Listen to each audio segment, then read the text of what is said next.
अस्सलाम वालेकुम दोस्तों, मैं हूं खालिद रज़ा और आप देख रहे हैं रज़ा इलेक्ट्रॉनिक्स। दोस्तों, आज इस वीडियो में हम मोटर की रिवाइंडिंग करने का फार्मूला कैसे निकालते हैं उसका तरीक़ाकार डिस्कस करेंगे कि कौन सी मोटर में कितने टर्न दिए जाते हैं, ये हमें कैसे पता चले कि कौन से स्टेटर में कितने टर्न हमें देना है। दोस्तों, तकरीबन मोटर बाहर से अगर हम ऐसे करके देखें तो सारी मोटरें हमें एक जैसे ही दिखती हैं, लेकिन अंदर से सब अलग अलग तरह की होती हैं।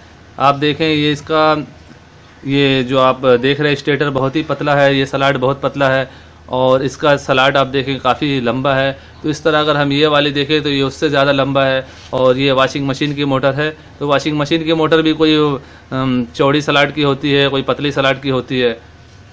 तो हर मोटर का अलग फार्मूला होता है। तो दोस्तों, आप इस वीडियो में आखिर तक मेरे साथ रहें। इंशाल्लाह ताला इस वीडियो में आपको मोटर की रिवाइंडिंग फार्मूला को कैलकुलेशन करने का तरीक़ाकार के बारे में मैं पूरी तरह से मालूमात देने की कोशिश करूंगा। और एक छोटी सी गुजारिश है दोस्तों कि अगर आप मेरे चैनल में नए हैं तो मेरे चैनल को सब्सक्राइब कर लें और साथ में घंटी का बटन भी दबा दें कि नई वीडियो का अपडेट आपको मिल जाए। दोस्तों, सबसे पहले 1 बाय 1 एक एक मोटर का फार्मूला निकालने के बारे में हम बातचीत करेंगे। जी दोस्तों, मोटर के वाइंडिंग फार्मूले को निकालने के लिए सबसे पहले हमें मोटर की स्टेटर को देखना है और इसके स्टेटर की लंबाई और चौड़ाई को नापना है। अगर ये मैंने इधर से इसको देखें, मैं इसकी चौड़ाई को इंची टेप से नाप रहा हूँ तो ये 3.5 इंच इसकी चौड़ाई है। और इसकी अगर लंबाई को लेते हैं तो मैं आपको दिखाने की कोशिश कर रहा हूँ। ये देखें, 1.25 इंच इसकी लंबाई है और 3.5 इंच इसकी गोलाई है। देखें दोस्तों, ये 3.5 है, ये इसकी गोलाई पे आ रही है। दोस्तों, तकरीबन मोटरों की फार्मूले को कैलकुलेट करने के लिए हमें उसकी लंबाई और चौड़ाई को सही तरह से नापना होता है और उसके बाद जो तरीक़ाकार है वो भी मैं आपको दिखाता हूँ।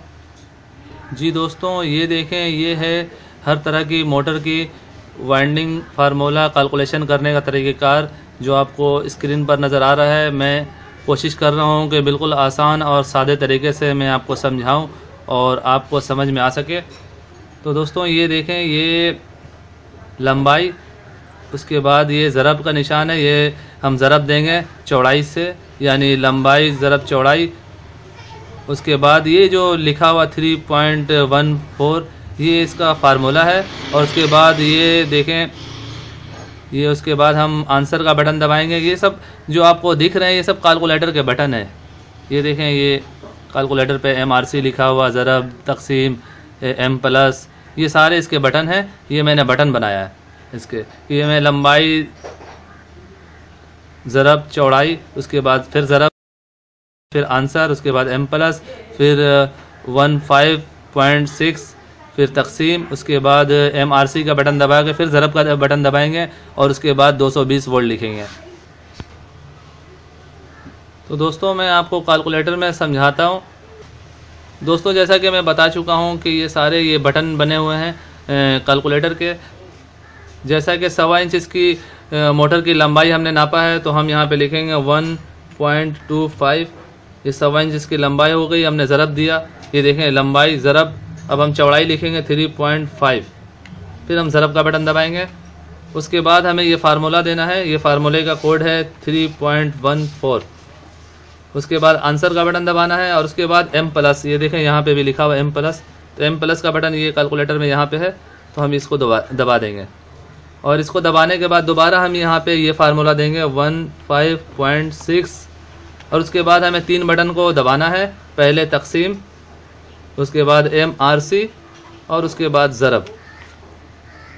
ये हमें दबाने के बाद यहाँ देखें वोल्ट लिखा हुआ है। अब हमारे पास 220 वोल्ट है तो हम 220 लिखेंगे, और अगर 200 वोल्ट है या 180 है, A to Z जो भी वोल्ट हो, तो हम यहाँ पे 200 वोल्ट लिखते हैं। और उसके बाद ये आंसर के बटन दबा देंगे। तो ये देखें, 227 टन टोटल आ रहे हैं। यहाँ पे पॉइंट है, जहाँ पर ये पॉइंट का निशान होगा उसे हम यहाँ टन तस्वुर करेंगे। तो बाकी चीज़ों को हमें नहीं लेना, हमें सिर्फ इस टन को देखना है। तो यहाँ है 227 टन टोटल है। अब मोटर ये वाली है, मैं आपको दिखा रहा हूँ।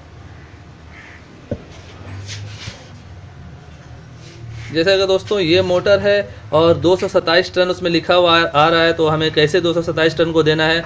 ये टोटल एक सेट का टन है, यानी 3 कॉइल का एक सेट होता है, तो हमें 3 कॉइलों में ये टन को सेटिंग करना है। जिस तरह हम इसमें कर सकते हैं 90-90-60 या 90-90-40 या 90-90-50। 227 टन हमें टोटल देने हैं। 5-10 टन ऊपर नीचे होने से कोई ख़ास किस्म का फ़र्क नहीं आता, तो हम इस मोटर में देते हैं 90 जमा 90 जमा 50, 230 टन टोटल आ गए। तो दोस्तों इस फार्मूले के ज़रिए हमें एक सेट का टोटल टन का मालूमात हो जाएगी। तो अब हमें उसे डिवाइड करना होगा कि कौन से सलाट में कितने टन हमें देने हैं। अब सलाटों में छोटे बड़े साइज़ होते हैं, तो 3 कॉइल के 4 सेट अमूमन 1400 आरपीएम के मोटर में होती है, और 2900 आरपीएम में 4 या 5 कॉइलों के 2 सेट होते हैं। तो टोटल 2900 आरपीएम हो या 1400 आरपीएम हो, हमें टोटल एक सेट के टन का पता चल जाएगा कि एक सेट में इतना टन देना है। अब उसमें हम अपने अपने हिसाब से कैलकुलेशन कर लेंगे कि कौन सी सलाट में 40 देनी है, किस में 70 देना है, किस में 100 देना है। ये हमें इसका सेटिंग बनाना पड़ेगा। तो ये है मोटर की फार्मूले को कैलकुलेट करने का तरीक़ाकार। मैं दोबारा से आपको दिखा रहा हूँ किसी दूसरी मोटर पे। जी दोस्तों, ये मोटर की सलाट ज़्यादा चौड़ी है, तो अब हम इसे पहले नाप करेंगे इसकी लंबाई को।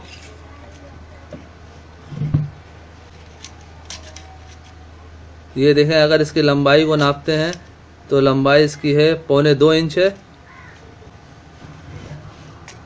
और अगर इसकी गोलाई को नापते हैं तो ये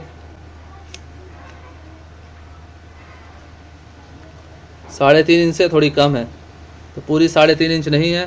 तो अब हम इसे कैलकुलेट कैसे करेंगे, उसका तरीक़ाकार मैं आपको दिखाता हूँ। जैसा कि दोस्तों अभी हमने नाप किया है कि 1.25 इंच इस मोटर की लंबाई है और 3.25 इंच इसकी चौड़ाई है। तो हम अब यहाँ पे ये देखें लंबाई लिखेंगे 1.75, ये इसकी लंबाई हम लिख के ज़रब करेंगे चौड़ाई से। 3.25 इंच इसकी चौड़ाई है, तो 3.25 ज़रब। उसके बाद हम ये फार्मूला देंगे 3.14 आंसर का बटन दबाने के बाद हमें M+ का बटन दबाना है, और उसके बाद फिर ये फार्मूला देना है 15.6 तक़सीम MRC ज़रब। उसके बाद हमने 200 वोल्ट लिख देने हैं। अगर आपके पास 220 है तो आप 220 वोल्ट लिख सकते हैं। तो ये देखें टोटल टन 175 आ गए। अब हमें इस मोटर में 175 टन कैसे देना है मैं आपको दिखाता हूँ। ये देखें, ये टोटल 36 सलाट की मोटर है, और हमें इसमें 4 पोल की ये मोटर है। 3 कॉइलों का इसमें 4 सेट डलेगा रनिंग के लिए। तो एक सेट का हमें टोटल टन मिला है 174, यानी 175 टन हम पकड़ते हैं। तो 175 टन को हमें इसमें डिवाइड करना होगा। अगर 175 को 3 पे हम तकसीम कर देते हैं तो आंसर आ जाता है 58। एक सेट में हमें एक कॉइल में 58 टन देना है। 3 कॉइलों में 58 टन देंगे तो 175 टन टोटल देना होगा। तो हमें किसी और तरीके से सेट करना है, क्योंकि सारे सलाट एक जैसे नहीं हैं। देखिए दोस्तों, कोई सलाट बड़ा है कोई छोटा है, तो हमें सब में एक जैसे टन नहीं देने। हमें इसे अपने हिसाब से सेट करना पड़ेगा। उसका तरीक़ाकार ये है, जिस तरह हम सबसे बड़ा है उसमें टन देंगे 75 जमा, उसके बाद 10 टन कम कर देंगे 65 जमा, और उसके बाद जो है हम 35 कर देते हैं। ये देखें 175 टन टोटल हो गया। तो अब हमें अपने हिसाब से टन को डिवाइड करना होगा, कौन से सलाट में कितना टन देना है। ये हमें इस फार्मूले के ज़रिए पता नहीं चलेगा। इस फार्मूले में सिर्फ हमें इसका पता होगा, इसकी मालूमात होगी कि इस मोटर में, इस स्टेटर में इतने टर्न टोटल एक सेट में देना है। हो सकता है हमारे काफ़ी भाइयों को ये सुन के काफ़ी कन्फ्यूज़न हो रही हो और ये वो समझ नहीं पा रहे हो, लेकिन अगर आप इस वीडियो को 2-3 दफ़ा देखेंगे तो आपको थोड़ी समझ में आ जाएगी बात। और मज़ीद मैं इस पर नेक्स्ट टाइम भी और भी आसान तरीके से वीडियो बनाने की कोशिश करूँगा। दोस्तों, इस फार्मूले के ज़रिए आपको टर्न का तो पता चल जाएगा, वायर गेज का पता नहीं चलेगा, क्योंकि हर मोटर का वायर गेज जिस तरह टर्न एक जैसे नहीं होते, इस तरह वायर गेज भी एक जैसा नहीं होता है। तो स्टेटर के हिसाब से वायर गेज में तब्दीली होती है। इस फार्मूले के ज़रिए आपको सिर्फ टर्न का पता चलेगा, वायर गेज के बारे में आपको खुद अंदाज़ा करना पड़ेगा स्टेटर की लंबाई चौड़ाई को देखते हुए कि इसमें कितने नंबर वायर गेज देनी चाहिए। दोस्तों, मैं फिर से आपको समझा दूं कि सबसे पहले हम ये देखें, यहाँ एल लिखा हुआ, एल मीन्स लंबाई होती है। उसके बाद लंबाई का हम लिख के और उसके बाद चौड़ाई, ये ज़रब का बटन दबाएंगे, उसके बाद चौड़ाई लिखेंगे, तो फिर उसके बाद ज़रब की बटन दबाएंगे। उसके बाद 3.14 ये लिखने के बाद हमें पहले आंसर का बटन दबाना है, उसके बाद M+ का बटन दबाना है। उसके बाद दोबारा हमें 15.6 लिख के फिर तकसीम का बटन दबाने के बाद MRC का बटन दबाना है। उसके बाद ज़रब का बटन दबाएंगे और उसके बाद फिर हम वोल्ट लिखेंगे, 220 है या 200 है या 210 है। वोल्ट लिखने के बाद हम आंसर का बटन जब दबाएंगे कैलकुलेटर की तो हमें जवाब मिल जाएगा। दोस्तों, इस फार्मूले को आप अपनी डायरी में उतार लें। ये बहुत ही कीमती फार्मूला है, जो बहुत ही ढूंढने के बाद मुझे ये फार्मूला मिला है, तो मैं आप भाइयों से शेयर कर रहा हूँ। तो इंशाअल्लाह ताला नेक्स्ट वीडियो में भी मैं कोशिश करूँगा कि इस टॉपिक पे बात करूँ और इस पे मैं आपको मज़ीद मालूमात दे सकूँ। तो उम्मीद करता हूँ दोस्तों आपको ये वीडियो अच्छी लगी होगी। अगर अच्छी लगी है तो इसे लाइक ज़रूर कीजिए और अपने दोस्तों को भी ज़्यादा से ज़्यादा शेयर करें कि उनके भी मालूमात में इजाफा हो। और अगर आप मेरे चैनल में नए हैं तो मेरे चैनल को सब्सक्राइब कर लें और साथ में घंटी का बटन भी दबा दें कि नई वीडियो का अपडेट आपको मिल जाए। तो दोस्तों, अपना बहुत सारा ख्याल रखिएगा और अपनी दुआ में मुझे भी ज़रूर याद रखिएगा। ऐसे ही मालूमाती वीडियो के साथ फिर मुलाकात करेंगे। तब तक के लिए अल्लाह हाफिज़।